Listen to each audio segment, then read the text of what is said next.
हरे कृष्णा भक्तों, राधे राधे भक्तों। कभी आपने ये सोचा है कि जल्दी उठकर क्या करूं? बड़े लोग ये सोचते हैं कि जल्दी उठ गए तो सो जाते हैं, परंतु हमको ये पता होना चाहिए कि सबसे बेस्ट टाइम उठने का है सूर्योदय के 1.5 घंटे पहले। इसको बोलते हैं ब्रह्म मुहूर्त का समय। और ब्रह्म मुहूर्त में हमको क्या करना चाहिए? ब्रह्म मुहूर्त में हमें ऐसी एक्टिविटी करनी चाहिए, स्पिरिचुअल एक्टिविटीज़ करनी चाहिए, जिससे हमारा कॉन्शियस, हमारा दिन बहुत अच्छी तरीके से प्रारंभ हो।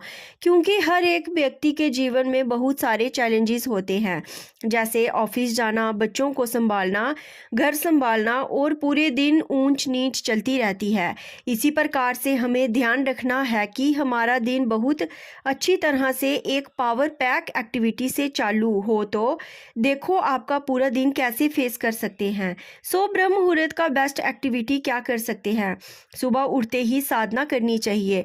अगली वीडियो में मैं आपसे साधना की चर्चा करूंगी। अभी हम बात कर रहे हैं ब्रह्म मुहूर्त की। ब्रह्म मुहूर्त में ज़्यादा से ज़्यादा भगवान का नाम लें, हरे कृष्ण महामंत्र का जाप करें। कलयुग में ये मंत्र सबसे प्रभावशाली बताया गया है, तो इससे हम हमारे कॉन्शियस को प्यूरिफाई करके, शुद्ध करके हमारे दिनचर्या को और शुद्ध करता है। ब्रह्म मुहूर्त के लिए हम सबको प्रेरणा मिलनी चाहिए, इससे ध्यान पूर्वक करें। अगर हमको जल्दी उठना है तो हमें जल्दी सोना पड़ेगा और हमारा दिन बेस्ट एक्टिविटी से चले। क्या होता है ब्रह्म मुहूर्त? जाने इसका महत्व और इसमें उठने के फायदे। अक्सर आपने अपने बड़े बुजुर्गों से ये कहते सुना होगा कि हम सभी को ब्रह्म मुहूर्त में बिस्तर त्याग देना चाहिए। ब्रह्म मुहूर्त में उठने की परंपरा प्राचीन काल से ही चली आ रही है, जिसका पालन किया जाए तो अनेक तरह की समस्याएं दूर हो सकती हैं और कई बड़े लाभ प्राप्त हो सकते हैं। हिंदू धर्म में ब्रह्म मुहूर्त का विशेष महत्व बताया गया है।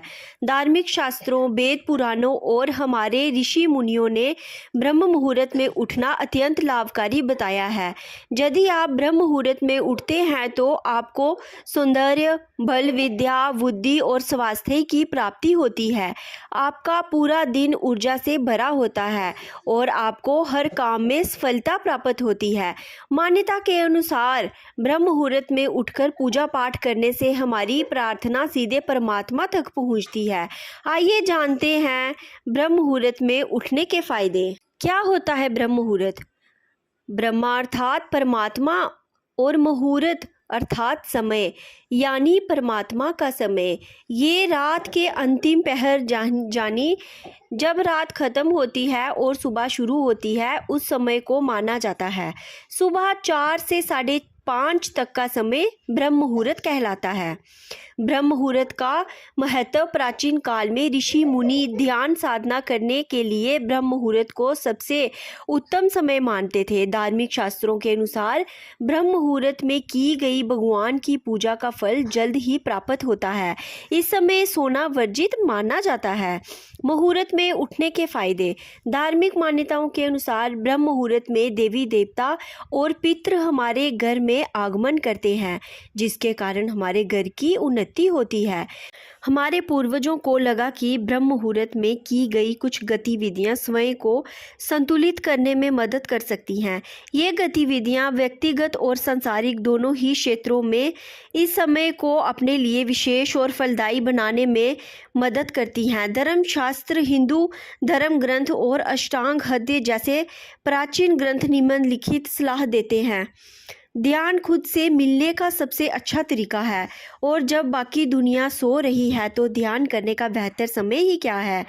ये वह समय है जब आपकी सजगता का सतह सर्वोच्च हो। सर्वश्रेष्ठ ब्रह्म मुहूर्त ध्यान में से एक है सहज समाधि ध्यान। अष्टांग हृदय के अनुसार ब्रह्म मुहूर्त आध्यात्मिक ज्ञान और ज्ञान का अनुभव करने के लिए सबसे उपयुक्त समय है। प्राचीन शास्त्रों का अन्वेषण करें या ज्ञान के सरल सिद्धांतों को फिर से खोजें। धर्मशास्त्र के अनुसार ब्रह्म मुहूर्त के दौरान शास्त्रों का अध्ययन मानसिक समस्याओं को कम करने में भी मदद करता है। ब्रह्म मुहूर्त आपको जिस तरह का जागरूकता, सतर और ताजगी देता आता है वह आपके जीवन में महत्वपूर्ण चीज़ों की योजना बनाने का सही समय है। ये काम हो, वित्त हो या कुछ और। पिछले दिन के अपने कार्यों को याद करें। ईर्ष्या, क्रोध और लालच जैसी नकारात्मक भावनाओं को आपने कितनी बार याद किया। इन यादों में से किसी को भी आप अपराध बोध में ना डूबने दें। बस उन क्षणों के बारे में पता करें। हर रोज़ ऐसा करने से अनंत इन भावनाओं को महत्व देने की आपकी प्रवृत्ति कम हो जाएगी और अनंत बुरे कर्म कम हो जाएंगे। हमें अक्सर अपने जीवन में सबसे महत्वपूर्ण लोगों को याद करने का समय नहीं मिलता है। ऋषि शौनक कहते हैं, मानसिक रूप से अपने माता पिता, गुरु और जिस ऊर्जा को आप मानते हैं उसको याद करें और उसे ईश्वर या सार्वभौमिक ऊर्जा कहते हैं। ब्रह्म मुहूर्त में ये चीज़ें नहीं करनी चाहिए। ना खाएं। ब्रह्म मुहूर्त में भोजन करने से बीमारियां होती हैं। तनावपूर्ण गतिविधियां ना करें। ऐसा कुछ भी ना करें जिसके लिए बहुत अधिक मानसिक कार्य की आवश्यकता हो। ऐसा करने से उम्र कम होती है। क्या सभी को ब्रह्म मुहूर्त में जागना चाहिए? अष्टांग हृदय के अनुसार केवल एक स्वस्थ व्यक्ति को ही ब्रह्म मुहूर्त में जागना चाहिए।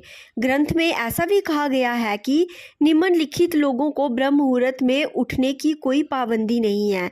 गर्भवती महिला हो गई, बच्चे, वृद्ध लोग जो शुरू से ही इस अवधि में नहीं जागे हैं, किसी भी शारीरिक और मानसिक बीमारी से पीड़ित लोग भी, जिन लोगों का रात का भोजन नहीं पचा हो। ब्रह्म मुहूर्त में जागने से दिन पूरी तरह से ऊर्जावान हो सकता है। आपका तन मन दिन भर बेहतरीन एनर्जी और अच्छी सकारात्मकता के साथ काम कर सकता है। ये सुप्रभात के एक अच्छे दिन की ओर ले जाता है। जल्दी जागने से आप देखेंगे कि आपकी त्वचा और बाल पहले की तुलना में अधिक सुंदर और चमकीले हो गए हैं। आपकी त्वचा साफ हो जाती है और रोजाना ब्रह्म मुहूर्त में जागने का अभ्यास शुरू करने के बाद बालों की समस्याओं का समाधान भी किया जा सकता है। हार्मोनल असंतुलन के कारण से एक गतिहीन जीवन शैली है और ब्रह्म मुहूर्त में जागने से आपका तनाव हार्मोन ब्रह्मांड और आपके मानसिक और भौतिक शरीर के बीच सामंजस्य बनाता है और आपके हार्मोनल कंडीशंस को बेहतर करता है। इसके अलावा जब आप रोजाना जागने की कोशिश करते हैं तब ये दवा से बेहतर काम करता है। जिन महिलाओं को हार्मोनल समस्याएं हैं उन्हें जल्दी जागने का प्रयास करना चाहिए। ब्रह्म मुहूर्त में जल्दी उठने के लिए जल्दी सोना चाहिए। जल्दी सोने से भी भजन, नियंत्रित याददाश्त में सुधार, ऊर्जावान महसूस करना, तनाव हार्मोन को नियंत्रित करना, इम्यून सिस्टम को मजबूत करना जैसे कई फ़ायदे होते हैं और ये सब मुफ्त है। जल्दी सोने से आपको ये सारे फ़ायदे मिलेंगे तो क्यों नहीं प्रकृति का ये लाभ उठाएं और कोशिश करें कि जल्दी सो जाएं और ब्रह्म मुहूर्त में जल्दी उठ जाएं। इसलिए ब्रह्म मुहूर्त में उठना आपको इतनी सारी बीमारियों से बचाता है। अध्यात्म को समझना जितना मुश्किल है शायद उतना ही सहज भी है। अगर कुछ आवश्यक है तो केवल इसके मर्म को समझना, क्योंकि एक बार जब आप अध्यात्म को अपनी जीवन शैली में शामिल कर लेते हैं तो निश्चित तौर पर ये आपके व्यक्तित्व को बदल सकता है। आपकी नीति भी इसके द्वारा परिवर्तित हो सकती है। अध्यात्म में ब्रह्म मुहूर्त को भी अत्यंत महत्वपूर्ण माना गया है, इसलिए आप ब्रह्म मुहूर्त में ज़रूर उठें। राधे राधे भक्तों।